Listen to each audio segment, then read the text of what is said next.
Ladies and gentlemen, this is how I went from a console noob to a PC pro in Rainbow Six Siege. Now right now we're kind of in the future. Let's go ahead and go back to the past. In 2016, I found a game called Rainbow Six Siege when I was going through the Xbox store with my friends, and we found the beta that they were trying to promote the game for, and we gave it a try. Me and my five other friends.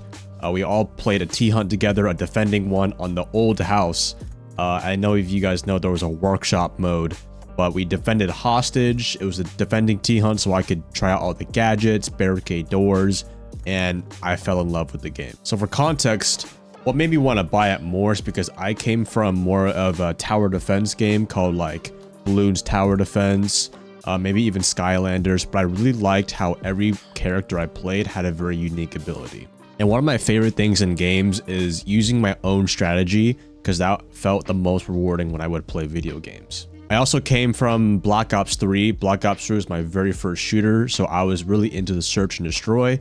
So the 5v5, you know, only one life, but that means you have to put more effort in, is what I made me want to buy Siege. So I gave it a few games, you know, maybe leveled up to level 50 or something like that, but that was mostly 2016. And keep in mind, I was a casual noob at this time, so I had no idea of making content, no hitting diamond, no champion, no competitive. It was just me having fun in the game with the boys. And I'm pretty sure at this time I was like 12 when I bought the game too. But here's where things started to change a little bit. Now moving to 2017, I was mostly a casual custom game noob. So most of my knowledge didn't start off from trying to improve right away, but it was just me having fun. And I feel like having fun and caring less about the game, you will learn and pick up things more naturally to however the player is. So I played a lot of like 1v1s on a house, you know, 1v1s in the master bedroom. I would do a lot of casual, play a lot of Caviera and you know, people like that. I was just messing around, you know. If you go to my old YouTube clips, you will see a lot of casual gameplay. And I was proud of it, but you know, that was me back then. But most of my base knowledge, my advice for like coppers and new players nowadays is definitely gain base map knowledge, know where all the bomb sites are, the name of them, where the staircases are, and also the operators. I know there's a lot more operators now, but still learning what all the gadgets do. And I know all this because I was just messing around and I would try new operators naturally. But at this time, you know, I was like 13, probably on 13 years old. I watched a lot of meme YouTubers, as you guys know, Anthony Pitt, basically homeless, and even Bolo, Macy J, you know, the early Siege YouTubers of the scene. I cannot forget my boy Serenity. Serenity, I hope you're doing well. But at this time, me having fun in casual, I also had the desire to become a YouTuber at this time now. After watching a lot of these meme YouTubers, that made me be like, you know what? I enjoy these videos so much, I kind of want to make some myself. So I had no views, making maybe like no money at first, but I was just in love with making YouTube videos. I didn't care about the views. That's all about, I just wanted to make videos that I like, and this is going to help me in the future, so keep watching. So now that I have got my base knowledge of the game, have my call to action of, you know, wanting to make more videos of this game, we had to amp it up a little bit. Moving to 2018. Now, this is when I got introduced to ranked. I figured, you know what, I like playing casually. However, like I said, I love it when I play a certain character, like in Bloons Tower Defense or Skylanders, you know, leveling up your character and just improving in general. That really made me, you know what, this is what I want to do in Siege, watching more like Bolo, and I wanted to improve overall. But the thing is, my old friend group that I grew up playing casual with, they wanted to keep playing casual, and they would make fun of me for wanting to play ranked of the game. So, you know, I was like, you know what, I'm just gonna not play with you guys anymore. I didn't really say that, but I would choose playing ranked over playing, you know, 1v1s for the millionth time. So I think this is probably one of the biggest steps I feel like a lot of players can make, is really making the commitment to, okay, what is my main goal in this game? Do I want to improve or keep playing for fun? People don't really think about that like specifically, but it's kind of in their head, like, why am I loading up Siege in the first place? So boom, now I'm playing a lot of ranked. I was about a gold to platinum, maybe 15 years old probably. No Zim, fully controller, but I think Plat 2 was where I peaked before I switched over to PC. And I realized if I really want to get better at this game, I have to make the switch. So I'm 15 years old, working at my aunt's Thai restaurant, working 2 days a week after school. And this was probably around, I want to say, freshman year? I think probably freshman year of high school. So I was probably about 16 now when I started making the switch in 2019. So I was saving up money. You know, I learned a lot of my mental strength by working at a restaurant. I'm sure a lot of you guys can relate. You know, first jobs, working any kind of sales, cashier, just any kind of like, I mean, jobs in general. When you have this social, you're working with adults, you're working with older people, more serious stuff than just gaming. It really kind of matures you pretty quickly. And let me know in the comments below what your guys' first job was. I'm interested to hear that. But now we're 2019. I've saved up maybe around $1,500. And this is when I also discovered Kobe Bryant. Kobe Bryant, as you guys know, is a big legacy he left behind and also affected me as well. He goes by the Mamba mentality, which basically means you are the best version of yourself every single time. Now, that's pretty deep for a 15 or 16-year-old to find out really quickly. But trust me, it really shaped for the rest of my career. And as you guys know, I don't want to spoil it, you know, the story, but you guys already know I have a charm in this game, and the colors are actually yellow and purple. The reason behind that is because of the Lakers from Kobe Bryant. So a little bit of hidden meaning in the charm there. But anyways, 2019, I switched over to PC, started grinding ranked. I didn't have any friends at first, so a lot of people might be wondering, yo, how did you find friends? How did you find teammates? And trust me, the teammates I play with now, I didn't even know they existed when I first started. That's perfectly normal. You have to work your way up the skill ladder. But I played a lot in the R6 Discord, you know, some people were toxic. There wasn't many cheaters back then. It was actually a genuine place where people could join in certain ranks. So that's how I kind of found people my level, is because there was like a gold channel, PC silver, PC diamond, whatever it was. But actually I ended up meeting someone I still play with today, and that is Senville. Senville is a popular Twitch streamer and high level player. It was crazy how me and him switched to PC at the exact same time, and we started playing more together. But not only I was just switching over to PC, I wanted to get in more to competitive, not any kind of big tournament, but it was actually a high school esports. My high school had a gaming class or whatever at lunchtime, and Rainbow Six Siege was on there. My friend was like, yo, hey Jacob, there's a Rainbow Six Siege section. I'm like, you know what, all right, I guess I'll try it out. And I ended up meeting another high level, someone my level, around like Plat 1 at the time. Plat 1 in ranked 1.0 was actually like pretty decent.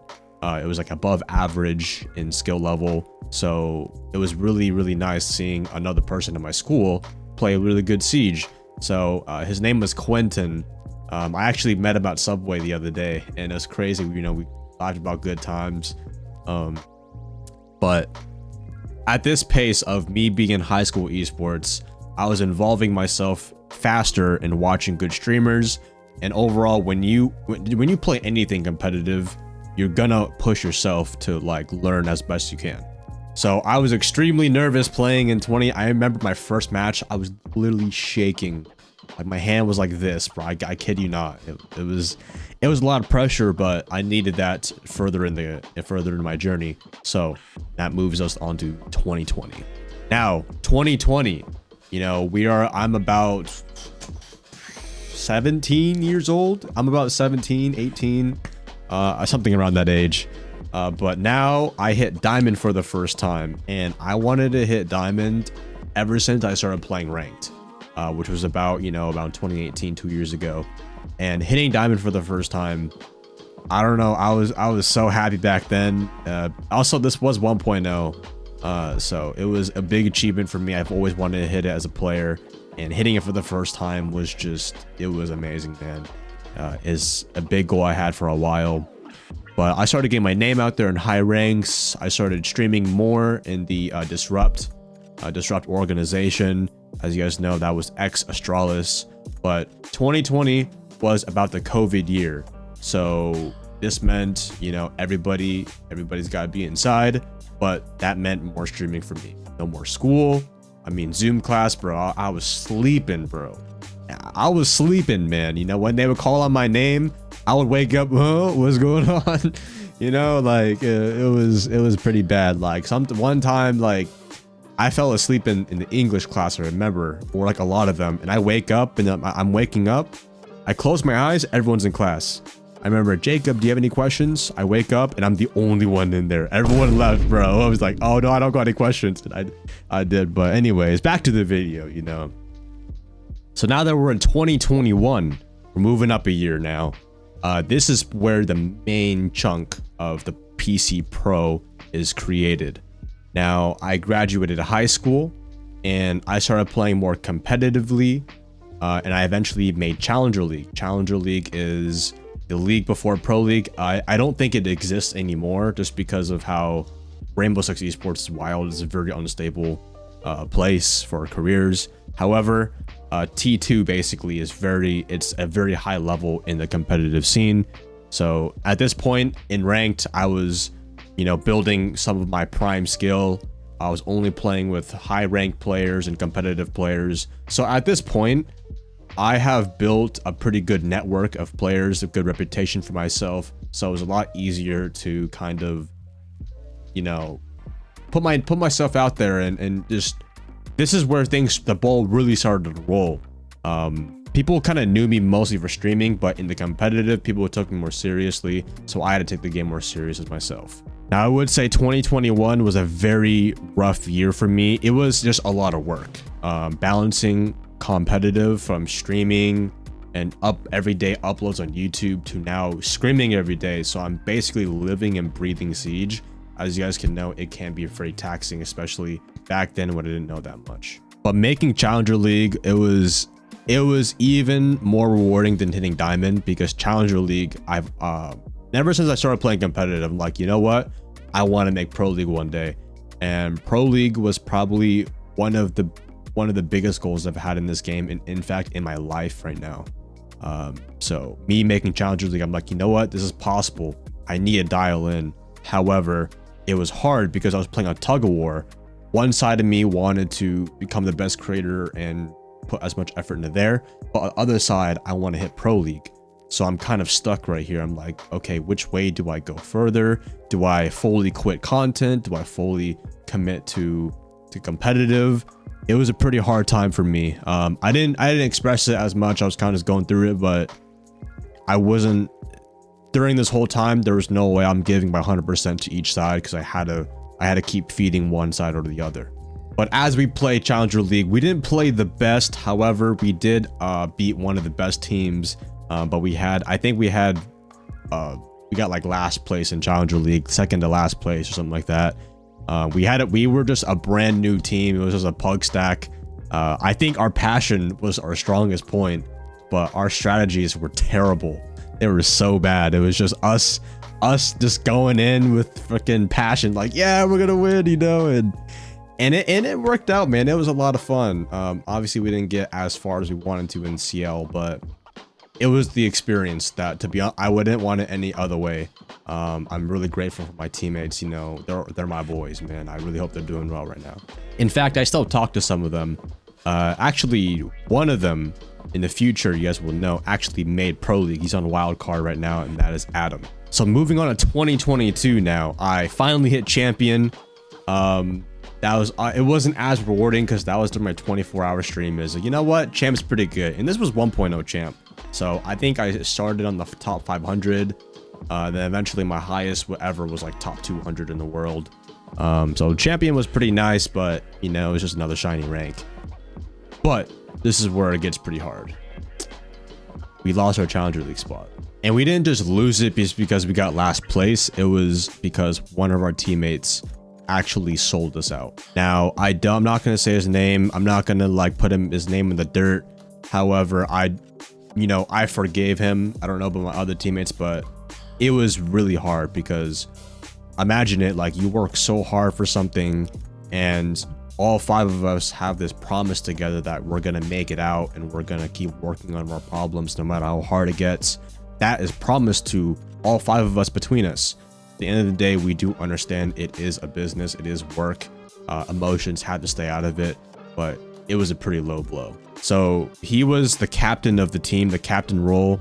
As the captain role back then, you hold the basics. You basically hold the spot of the team, and you can completely erase your team but yourself and get new players if you wanted to.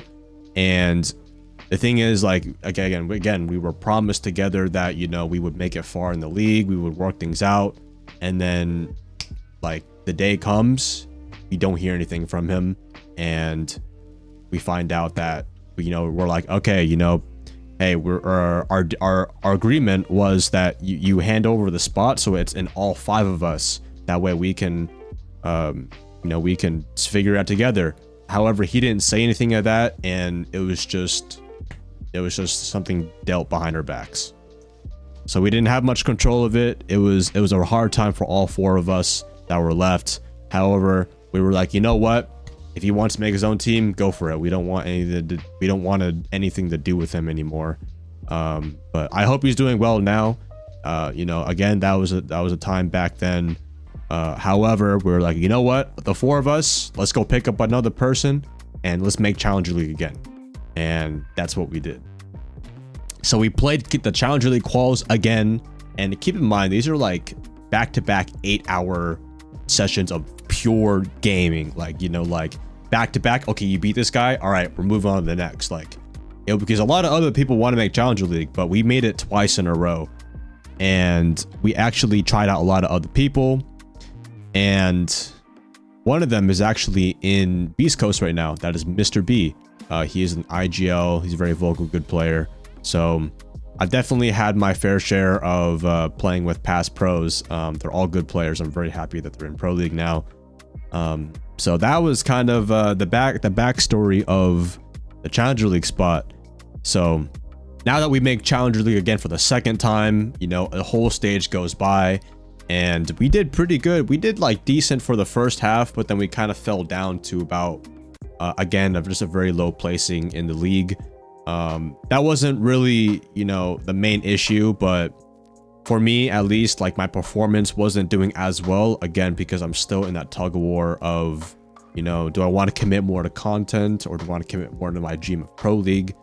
It was very hard for me, so I wasn't able to commit 100% to my competitive, and obviously like me underperforming towards the end of the stage. Me and the team figured out, you know what, it's probably best if I just go full-time content, and it was a mutual agreement. You know what, like I would want to keep playing comp, but I do understand that like I have my content, I can't let that die. So at that point, I'm out of Challenger League now, but I still have my content, and that's the next path I took. My team actually ended up, I think they ended up getting relegated, unfortunately, during that time. So my whole team out of the league. They're all doing their own thing now. I hope they're all doing well.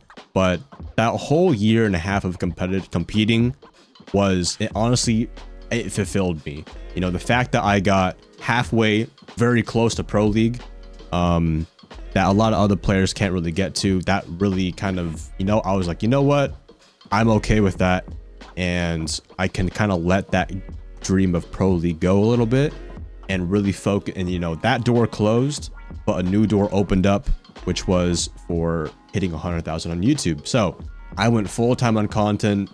I was working at the boba shop part-time to help out my dad, but then eventually I figured, you know what, like, I want to go full-time on this, so I dialed in.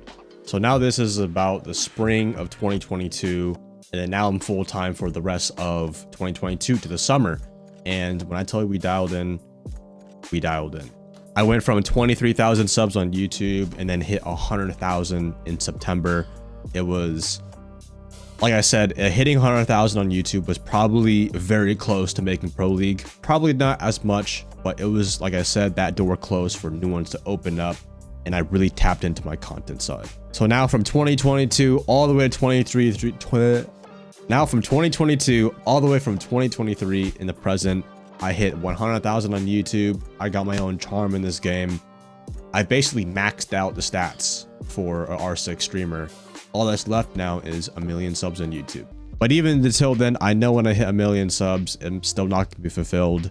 but it's something that I do want to achieve in my lifetime. But some things in this journey didn't end up working out. However, that just made me a bit stronger to kind of realize, you know what, I just got to keep my head up, no matter if I get dropped, you know, if we get snaked out of position, out of our control, you know, just I had a lot of low points in this career. However, Siege is more than just a game for me. It's one of the best communities I could have found, and I had a fun time playing in it. It kind of sounds like I'm quitting, but I'm not. But you know, that's how I went from a console noob to a PC pro.